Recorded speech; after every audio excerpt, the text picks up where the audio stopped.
Mga pagbasa ng mga salita ng makapangyarihang Diyos. Paglalantad sa mga Antikristo.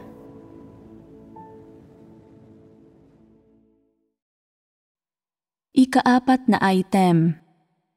Itinataas at pinatototohanan nila ang kanilang sarili. Ang pagtataas at pagpapatotoo sa kanilang sarili ay isang pangunahing pagpapamalas ng mga Antikristo at ang pagtukoy sa kanilang diwa alinsunod sa pagpapamalas na ito ay napakaangkop at konkreto. Hindi ito isang hungkag na definisyon. Sa pagtingin sa kanilang mga agenda, ambisyon, mga pagbubunyag ng kanilang diwa at magkakatulad na layunin ng kanilang mga pagkilos, makikita ng isang tao na ang pagtataas at pagpapatotoo sa kanilang sarili ay isang katangiang pagpapamalas ng mga Antikristo. May mga Antikristo ba na hindi kailanman nagtataas at nagpapatotoo sa kanilang sarili?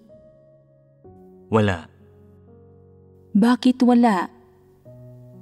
Dahil napakalaki ng kanilang mga ambisyon at pagnanais at hindi nila makontrol ang mga ito. Kahit anong grupo ng mga tao pa ang kasama nilang naninirahan, kung walang nagtataas at sumasamba sa kanila, pakiramdam nila ay walang halaga o kahulugan ang buhay. Kaya naman, sabik na sabik silang itaas at patotohanan ang kanilang sarili para makamit ang kanilang mga layunin. Nabubuhay sila para higitan ang iba at nangangailangan ng mga tao na sumasamba at sumusunod sa kanila. At kahit na ang mga taong iyon ay tulad ng mga nakaiinis, nakasusuklam na langaw o mga grupo ng mga pulubi, wala silang pakialam. Hanggat may mga taong sumasamba at sumusunod sa kanila, panatag sila. Kung makatatanggap sila ng masigabong palakpakan mula sa mga tagahanga, tulad ng sa mga sikat na mang-aawit, magiging sobrang saya nila. Gustong-gusto nilang tinatamasa iyon. Ito ang kalikasan ng mga Antikristo. Anumang uri ng mga tao ang sumusunod o sumasamba sa kanila, gusto silang lahat ng mga Antikristo. Kahit na ang mga taong sumusunod sa kanila ay ang pinakakahabag-habag at kasuklam-suklam, kahit na sila ay mga hayop, hanggat itinataas sila ng mga ito at tinutugunan ang kanilang mga ambisyon at mga pagnanais para sa katayuan, walang pakialam ang mga Antikristo. Kaya, makakaya bang pigilan ng mga Antikristo ang kanilang sarili sa pagtataas at pagpapatotoo sa kanilang sarili at pagpapasikat saan man sila magpunta? Hindi. Ito ang kanilang diwa. Sabihin mo sa akin, anong uri ng mga tao ang mga tunay na sumusunod sa Diyos? Sa sangkatauhan, may isang uri ng tao na gustong piliin at iligtas ng Diyos, at ang mga taong ito ay may pinakamababang antas ng konsensya, katwiran at kahihiyan. Iyong mga medyo mas mabuti kaysa rito ang may kakayahang magmahal sa katotohanan, magmahal sa mga positibong bagay, at magmahal sa pagiging patas at pagiging matuwid ng Diyos. Kaya nilang kamuhian ang kabuktutan. Nagagalit sila kapag nakakikita sila ng hindi makatarungan o buktot na mga bagay. At kahit na wala silang magawa sa mga bagay na ito, namumuhi pa rin sila sa mga ito. Ito ang mga taong gusto ng Diyos sa pinakamababa. Para sa mga hindi nagtataglay ng pagkatao at diwang ito, hindi sila gusto ng Diyos.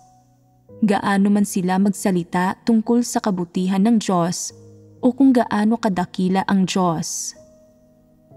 Halimbawa, ang mga Pariseo sa relihiyon ay dumadakila sa Diyos at nagpapatotoo sa Diyos gamit ang magkakatulad na luma at hungkag na mga teorya at mabababaw na salita, at hindi sila nagsasawang sabihin ang mga ito kahit pagkatapos ng 2,000 taon.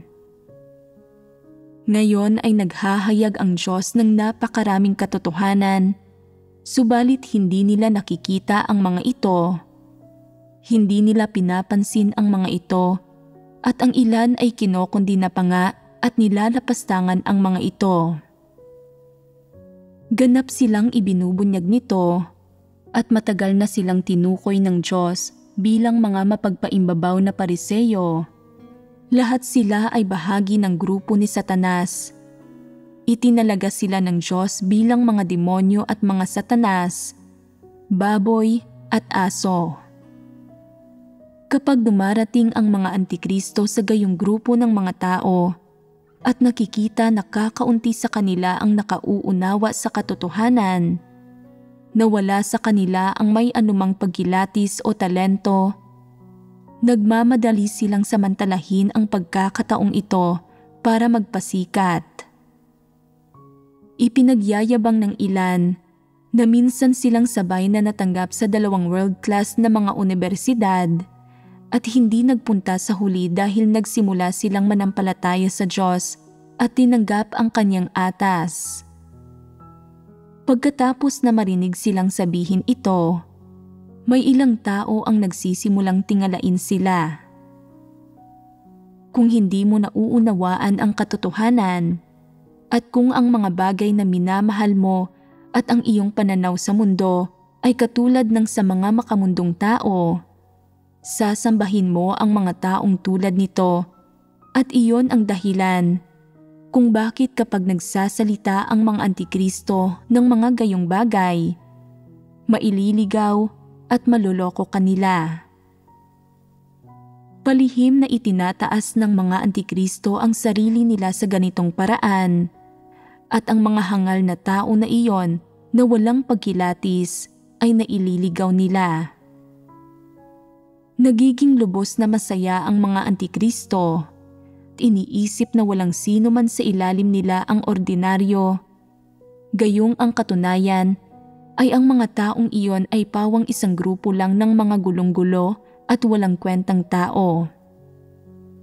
Iyong mga walang kakayahang makaarok sa katotohanan ay maaaring mailigaw lahat ng mga satanas at ng mga antikristo.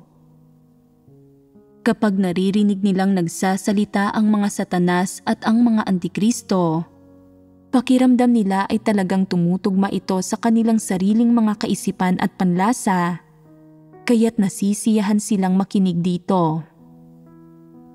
Hindi nila kayang gumamit ng normal na pag-iisip para gumawa ng paghusga tungkol sa kung ano ang pinakikinggan nila. At hindi rin sila maghahanap ng isang taong nakauunawa sa katotohanan para tulungan silang kilatisin ang gayong mga bagay. Hanggat sa palagay nila ay tila makatwiran ang pinakikinggan nila, maluwag sa loob nilang tatanggapin ito, at sa gayon ay naililigaw sila ng hindi man lang nila namamalayan. Kung naririnig ng may mga kakayahang makaarok sa katotohanan at may pagkilatis na magsalita ang mga antikristo, malalaman nila na sinusubukan ng mga taong iyon na iligaw ang iba at tatanggihan nila ang mga ito.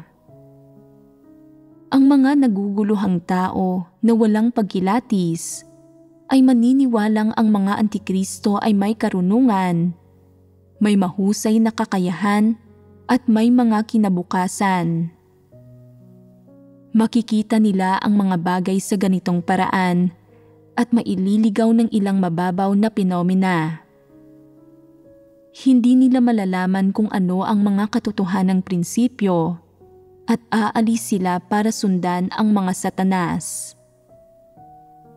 Hindi ba't ang gayong mga tao ang nagdudulot sa sarili nilang pagkawasak dahil sa kanilang kahangalan at kamangmangan?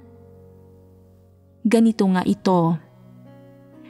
Kung mayroon kang pagkilatis sa iba't ibang pagpapamalas ng mga antikristo na madalas na nagtataas at nagpapatotoo sa kanilang sarili o sa iba't ibang paraan ng paggawa nila nito at magagawa mong husgahan ang layunin at adyenda sa likod ng kanilang mga salita, magiging madali para sa iyo na makita ang diwa ng mga antikristo at magagawa mo na silang tanggihan at isumpa kaagad at hindi na sila kailanman makikitang muli.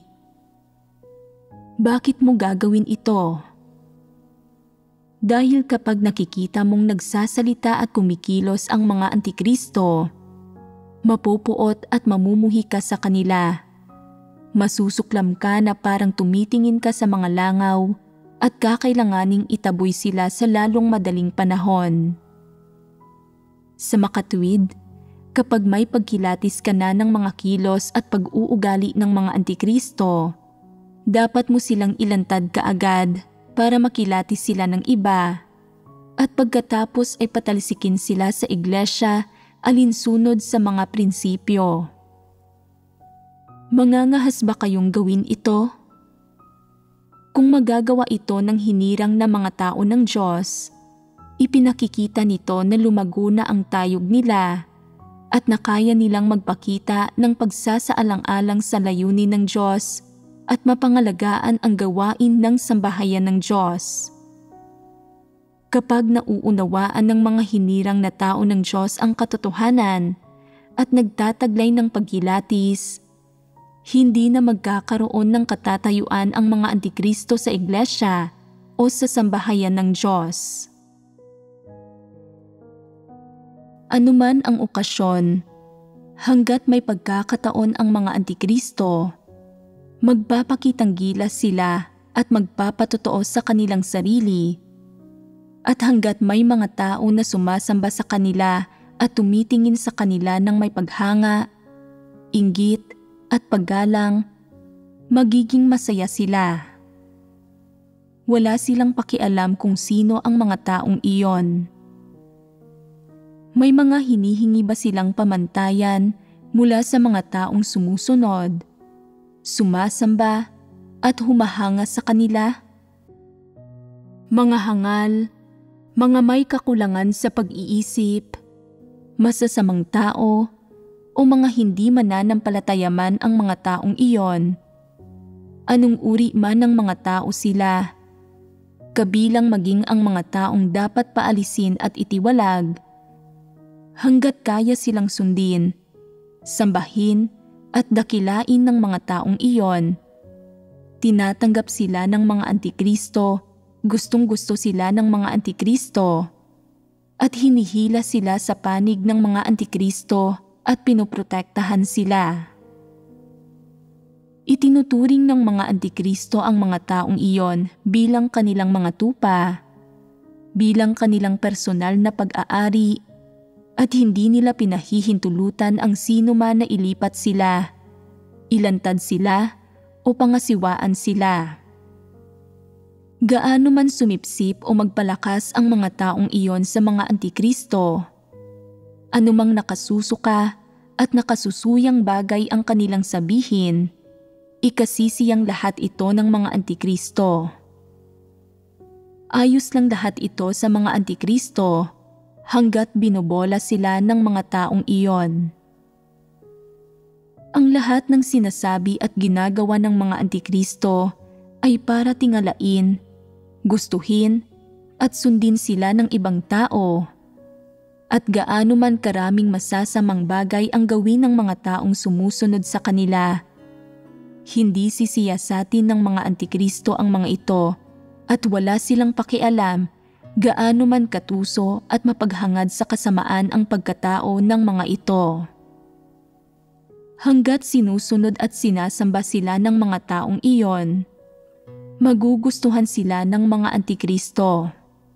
At hanggat na pananatili ng mga taong iyon ang kapangyarihan at katayuan ng mga antikristo, at hindi sila nilalabanan o sinasalungat, Makararamdam ng labis na kasiyahan ang mga antikristo. Ganyan ang mga antikristo. Sa kabilang banda, paano tinatrato ng mga antikristo iyong mga taong laging naglalantad sa kanila at humahadlang sa kanila sa pagtataas at pagpapatotoo sa kanilang sarili at humahamak sa kanila sa paggawa nito? Gayon din ang mga nakikipagbahaginan ng katotohanan sa kanila, ang nakakikita sa diwa ng kanilang mga problema at may tunay na pagkilatis sa kanila. Agad silang nagagalit dahil sa kahihiyan at nag-iingat sila laban sa ibinubukod at inaatake ang mga taong iyon. Sa wakas ay nag-iisip ng mga paraan para ihiwalay iyong mga nakakikilatis at lumalaban sa kanila. Ano ang dahilan kung bakit nila ginagawa ito? Ito ay dahil kapag itinataas at pinatototohanan nila ang kanilang sarili, palagi nilang iniisip na ang mga taong iyon ay masakit sa mata at mga tinik sa kanilang tagiliran, at nakikilatisin at tatanggihan sila ng mga taong iyon. Ilalantad sila at sisirain ang magandang bagay na mayroon sila. Sa sandaling makita nila ang mga taong iyon, makararamdam ang mga antikristo ng pagkabalisa sa kanilang puso at palaging gugustuhing pangasiwaan ang mga taong iyon. Iniisip na hanggat kaya nilang pangasiwaan ang mga taong iyon, kapag itinataas at pinatototohanan nilang muli ang kanilang sarili, walang sino man ang maglalantad o hahadlang sa kanila at walang humpay silang makagagawa ng kasamaan. Ito ang prinsipyo kung saan kumikilos ang mga antikristo. Anuman ang uri ng mga tao na nambobola, pumupuri o nagtataas sa kanila, alinsunod man ang sinasabi ng mga taong iyon sa mga katunayan, kahit na nagsasabi sila ng mga kasinungalingan, handa silang tanggapin ng mga antikristo. Masisiyahan ang mga antikristo na makinig sa mga taong iyon at magugustuhan nila ang mga taong iyon mula sa kaibuturan ng kanilang puso. Wala silang pakialam kung ano ang mga problema ng mga taong iyon. At kahit na matuklasan nila ang mga isyu sa mga taong iyon, itatago nila ang mga ito, pagtatakpan ang mga ito, at walang ibang pagsasabihan ng tungkol sa mga ito. Hanggat nasa tabi ng mga antikristo ang mga taong iyon, sinusundan at binobola sila, ikasisiya nila ito. Ganito ginagawa ng mga antikristo ang mga bagay-bagay. Kaya ba ninyong gawin ang mga bagay na ito na ginagawa ng mga antikristo? Halimbawa, sabihin na mga leader at manggagawa kayo sa iglesia, mga taong may katayuan at reputasyon sa hinirang na mga tao ng Diyos. Kung tinitingala ka ng mga kapatid, binobola ka, sumisipsip sa iyo at madalas kang pinupuri. Sinasabing nagbibigay ka ng magagandang sermon na maganda ang iyong itsura at na para sa kanila, ikaw ang pinakamahusay na lider. Ano ang mararamdaman mo? Makikilatis mo ba ang layunin sa likod ng kanilang mga salita? Matatanggihan at maiiwasan mo ba ang gayong mga tao? Kung hindi, nasa panganib ka. Malinaw na alam mong hindi ganoon kaganda ang itsura mo, na hindi mo nagagawang magbahagi ng katotohanang realidad. Subalit natutuwa ka pa rin kapag naririnig mong binobola ka ng mga tao sa ganitong paraan at palaging ginugustong mapalapit at maitaguyod ang gayong mga tao. Hindi ba ibig sabihin noon na may problema ka? Nangangahulugan itong nasa panganib ka. Kapag nagtatrabaho ang mga lider at manggagawa, minsan ay nabibigyang liwanag at natatanglawan sila ng banal na espiritu. Makapagsasalita sila ng ilang tunay na karanasan at natural na magkakaroon sila ng mga taong tumitingala at sumasamba sa kanila. Natural na magkakaroon sila ng mga taong sumusunod sa kanila na hindi maihihiwalay sa kanila tulad ng sarili nilang anino. Sa mga panahong tulad nito, paano nila dapat harapin ang mga bagay na ito? Ang lahat ay may kanya-kanyang kinikilingan. Lahat ay banidoso. Kung maririnig ng mga tao ang iba na nagsasalita ng may pagsang-ayon at papuri sa kanila, lubos silang masisiyahan. Isa itong normal na bagay na maramdaman at hindi isang malaking bagay. Gayunpaman, kung itataas nila ng ranggo ang sino mang kayang magbigay ng sobrang papuri sa kanila at bobolahin sila at inilalagay nila ang isang tulad nito kung saan sila may kaunting pakinabang, mapanganib iyon. Ito ay dahil ang lahat ng mga taong mahilig mambola at labis-labis na pumuri sa iba ay sobrang tuso at mapanlinlang at hindi sila matapat o totoo. Sa sandaling magkamit ng katayuan ang gayong mga tao, wala silang pakinabang sa buhay pagpasok ng hinirang na mga tao ng Diyos o sa gawain ng iglesia. Ang mga taong ito ay tuso at sila ang pinakamay kakayahang guluhin ang mga bagay-bagay. Iyong mga taong medyo matuwid ay hindi kailanman nagbibigay ng labis-labis na papuri sa iba. Kahit pa sinasang-ayunan kanila sa kanilang puso, hindi nila ito sasabihin ng malakas at kung natuklasan nilang mayroon kang mga kapintasan o na nakagawa ka ng pagkakamali, ipapaalam nila ito sa iyo. Ang ilang tao, gayunpaman, ay ayaw ng mga prangkang tao at kapag may nagsabi ng kanilang mga kapintasan o sinasaway sila, pagmamalupitan at ibubukod nila ang taong iyon at gagamitin pa ang mga kapintasan at pagkukulang ng taong iyon para patuloy siyang hatulan at kondinahin. Sa paggawa nito, hindi ba't pinagmamalupitan at sinasaktan nila ang mabubuting tao? Ang paggawa ng mga bagay na tulad nito at pag-uusig sa gayong mabubuting tao ay mga bagay na pinakakinasusuklaman ng Diyos. Ang pag-uusig sa mabubuting tao ay isang masamang bagay na gawin. At kung ang isang tao ay umuusig sa napakaraming mabubuting tao, isa siyang dyablo. Dapat tratuhin ng mga lider at manggagawa ang lahat ng patas at may pagmamahal at dapat nilang pangasiwaan ang mga bagay-bagay ayon sa prinsipyo.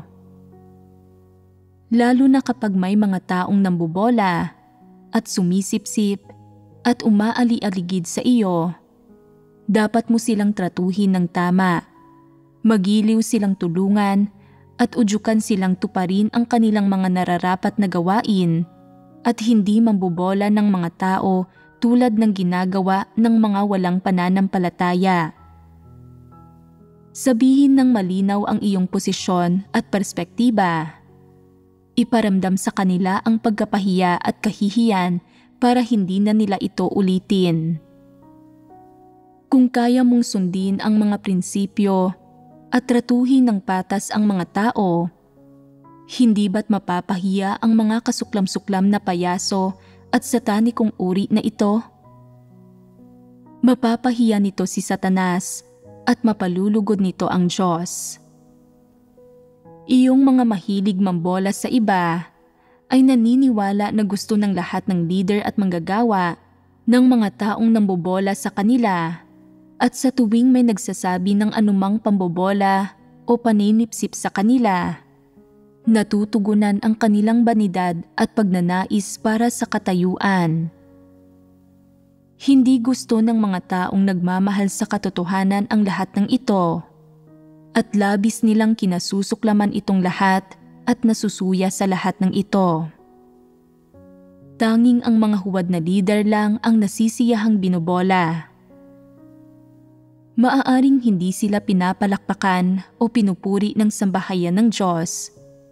Subalit kung pinapalakpakan at pinupuri sila ng hinirang na mga tao ng Diyos, lubos silang nalulugod at labis nila itong ikinasisiya, at kalaunan ay nakakukuha sila ng kaunting pampalubag loob mula rito. Mas ikinasisiya ng mga antikristo ang binobola, at ang bagay na pinaka-ikinasisiya nila ay kapag ang mga taong tulad nito ay lumalapit sa kanila at umaali-aligid sa kanila. Hindi ba ito nakababahala? Ganito ang mga antikristo. Gusto nila na may mga taong pumupuri at pumapalakpak sa kanila, sumasamba at sumusunod sa kanila, samantalang iyong mga naghahangad ng katotohanan at medyo matuwid ay ayaw ang anuman sa mga ito. Dapat kang maging malapit sa mga taong kayang makipag-usap ng totoo sa iyo. Ang pagkakaroon ng mga taong tulad nito sa tabi mo ay lubos na malaking kapakinabangan sa iyo. Sa partikular, ang pagkakaroon ng gayong mabubuting tao sa paligid mo, tulad ng mga iyon na kapag natutuklasan nila ang isang problema sa iyo, ay may lakas ng loob na sawayin ka at ilantad ka, mapipigilan kang maligaw ng landas. Wala silang pakialam kung ano ang iyong katayuan, at sa sandaling matuklasan nilang gumawa ka ng isang bagay na labag sa mga katotohanang prinsipyo, sasawayin at ilalantad ka nila kung kinakailangan. Ang gayong mga tao lang ang matutuwid na tao, mga taong may pagpapahalaga sa katarungan, at gaano ka man nila ilantad at sawayin, ang lahat ng ito ay tulong sa iyo, at ang lahat ng ito ay tungkol sa pangangasiwa sa iyo at pagtulak sa iyo pasulong. Dapat kang mapalapit sa gayong mga tao. Ang pagkakaroon ng mga gayong tao sa tabi mo, tumutulong sa iyo, magiging mas ligtas ka. Ganito ang pagkakaroon ng proteksyon ng Diyos. Ang pagkakaroon ng mga taong nakauunawa sa katotohanan at nagtataguyod ng mga prinsipyo sa tabi mo araw-araw na nangangasiwa sa iyo, ay lubhang kapaki-pakinabang sa paggawa mo ng iyong tungkulin at gawain ng maayos. Wala ka talaga dapat niyong mga tuso, mapanlinlang na mga tao na sumisipsip sa iyo at nambobola sa iyo bilang iyong mga katulong. Ang pagkakaroon ng mga taong tulad nito na nakadikit sa iyo ay tulad ng pagkakaroon ng mababahong langaw sa iyo. Malalantad ka sa napakaraming bakterya at virus. Ang gayong mga tao ay malamang naguguluhin ka at makakaapekto sa iyong gawain. Maaari silang maging sanhi ng pagkahulog mo sa tukso at pagkaligaw ng landas, at maaari silang magdala ng sakuna at kalamidad sa iyo. Dapat kang lumayo sa kanila. Mas malayo, mas mabuti, at kung makikilatis mo na mayroon silang diwa ng mga hindi mananampalataya at mapapaalis sila sa iglesia, mas mabuti. Kapag nakita ng isang matuwid na tao na naghahangad ng katotohanan na mayroon kang problema, sasabihin niya sa iyo ang katotohanan, anuman ang iyong katayuan, anuman ang iyong magiging pagtrato sa kanya, at kahit natanggalin mo pa siya. Hinding-hindi niya ito susubukang pagtakpan o ipaliligoy-ligoy. Sobrang kapaki-pakinabang na magkaroon ng mas maraming tao na tulad nito sa paligid mo. Kapag gumawa ka ng bagay na labag sa mga prinsipyo, ilalantad ka nila, magbibigay ng mga opinyon sa iyong mga issue, at tutukuyin ang iyong mga problema at pagkakamali ng diretsahan at matapat. Hindi ka nila susubukang tulungang mapanatili ang iyong dignidad at hindi ka nila bibigyan ng pagkakataong maiwasan ang kahihiyan sa harap ng maraming tao. Paano mo dapat tratuhin ang gayong mga tao? Dapat mo ba silang parusahan o maging malapit sa kanila? Maging malapit sa kanila. Tama iyan. Dapat mong buksan ang iyong puso at makipagbahaginan sa kanila. Sinasabi na, tama ang isyong mayroon ako na tinukoy mo sa akin. Noong panahong iyon, napuno ako ng banidad at pag-iisip ng katayuan. Naramdaman kong naging leader ako sa loob ng maraming taon, subalit hindi mo man lang sinubukang mapanatili ang aking dignidad, kundi itinuro mo rin ang mga problema ko sa harap ng napakaraming tao, kaya't hindi ko matanggap ito. Subalit ngayon, nakikita ko na talagang salungat ang ginawa ko sa mga prinsipyo at sa katotohanan, at hindi ko dapat ginawa iyon. Ano ang kahalagahan ng pagkakaroon ng posisyon ng lider? Hindi ba tungkulin ko lang ito? Lahat tayo ay gumagawa ng ating tungkulin at lahat tayo ay pantay-pantay ng katayuan. Ang pinagkaiba lang ay nagpapasan ako ng medyo mas maraming responsibilidad. Iyon lang. Kung may matutuklasan kang anumang problema sa hinaharap, sabihin mo kung ano ang dapat mong sabihin at hindi magkakaroon ng personal na sama ng loob sa pagitan natin. Kung magkaiba tayo sa ating pagkaarok sa katotohanan, maaari tayong magbahaginan ng magkasama. Sa sambahayan ng Diyos at sa harap ng Diyos at ng katotohanan, dapat tayong magkaisa, hindi magkakahiwalay. Ito ay isang saloobin ng pagsasagawa at pagmamahal sa katotohanan. Ano ang dapat mong gawin kung gusto mong iwasan ang landas ng isang antikristo? Dapat kang magkusang maging malapit sa mga taong nagmamahal sa katotohanan, mga taong matuwid, maging malapit sa mga taong kayang tukuyin ang iyong mga issue, na kayang magsalita ng totoo at sawayin ka kapag natutuklasan nila ang iyong mga problema, at lalo na ang mga taong kaya kang pungusan kapag natutuklasan nila ang iyong mga problema. Ito ang mga taong pinakakapaki-pakinabang sa iyo at dapat mo silang pahalagahan. Kung ibubukod at aalisin mo ang gayong mabubuting tao, mawawala sa iyo ang proteksyon ng Diyos at unti-unting darating sa iyo ang sakuna. Sa pagiging malapit sa mabubuting tao at mga taong nakauunawa sa katotohanan, magkakaroon ka ng kapayapaan at kagalakan at maiiwasan mo ang sakuna.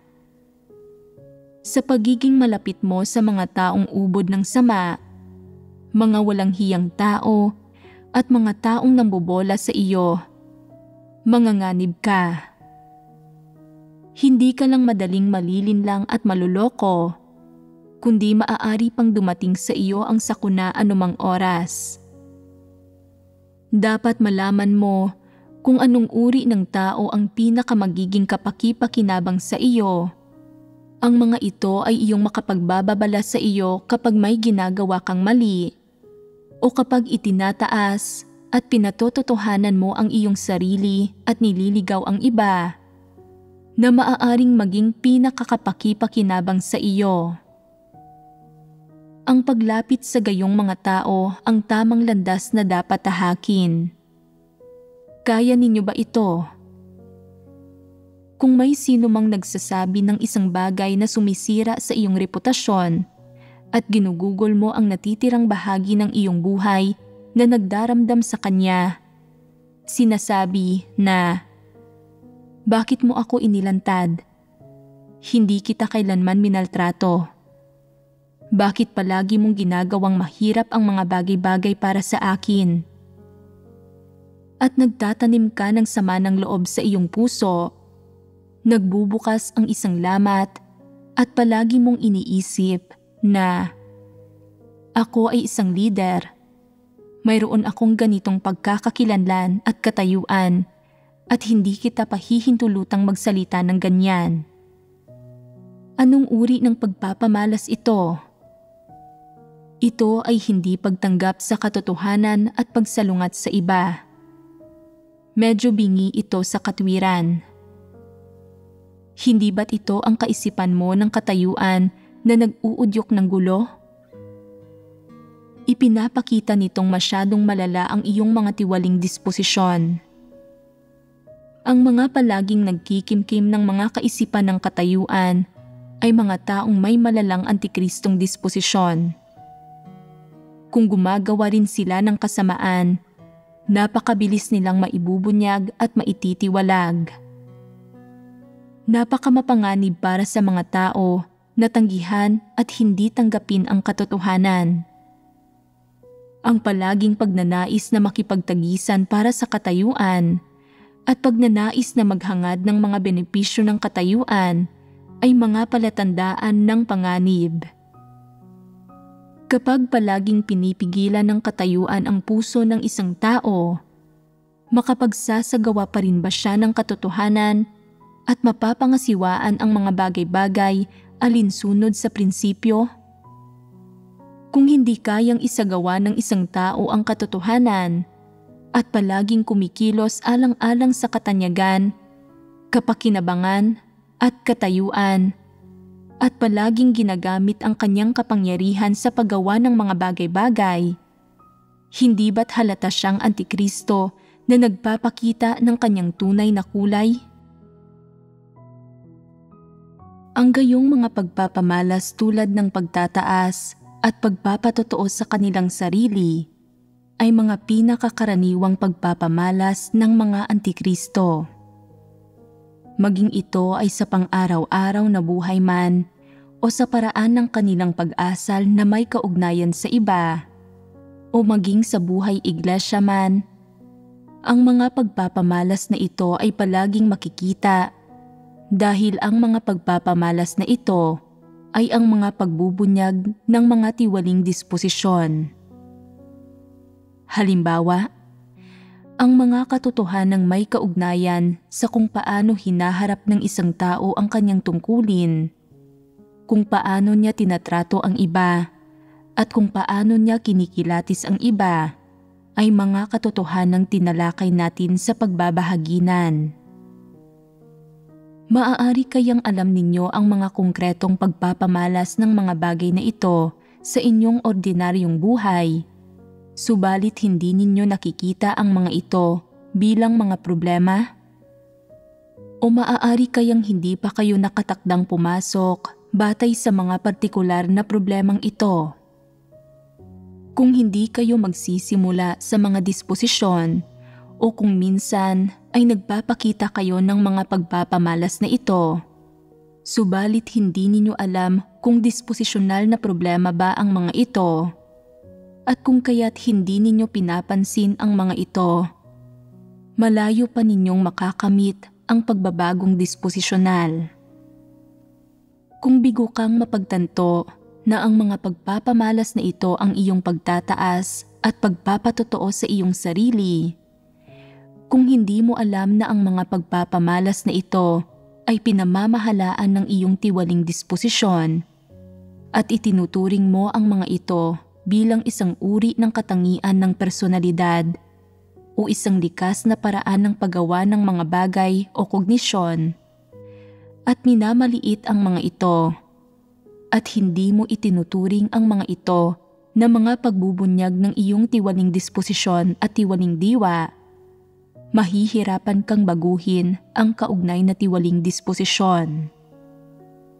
Ang maaaring mapagtanto ng mga tao na may kaugnayan sa mga disposisyon, ito man ay isang paraan ng paggawa ng mga bagay-bagay o isang kalagayan na kanilang kinaroroonan, panlabas na pag-uugali man ito o kanilang pananalita at mga pahayag, mga kaisipan at pananaw man nila ito o pag-unawa nila sa isang partikular na bagay, hanggat ito ay nauugnay sa mga disposisyon at diwa, dapat nilang palaging ituring ito bilang isang sagisag o pagbubunyag ng kalikasang diwa ng tao. At sa ganitong paraan, hindi ba't lalawak ang kanilang pangunawa?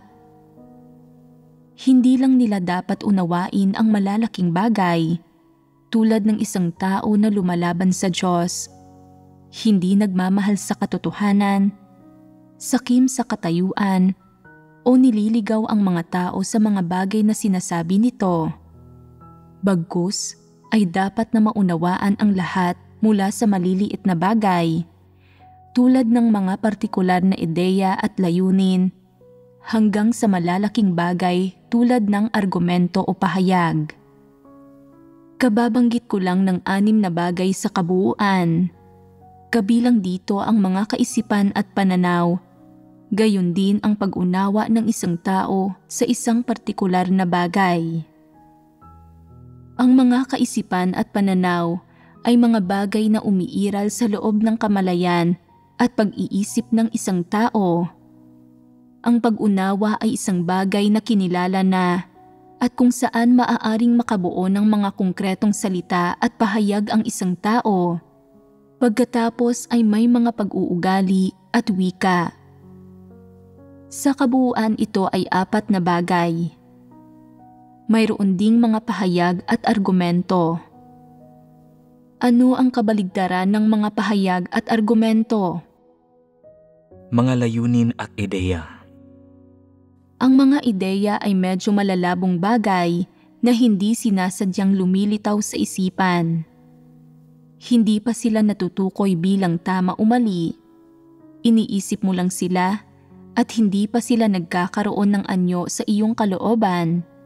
Samantalang ang mga pasalitang argumento ay mayroon ng porma. Sa kabuuan, may 3 grupo at 6 na bagay.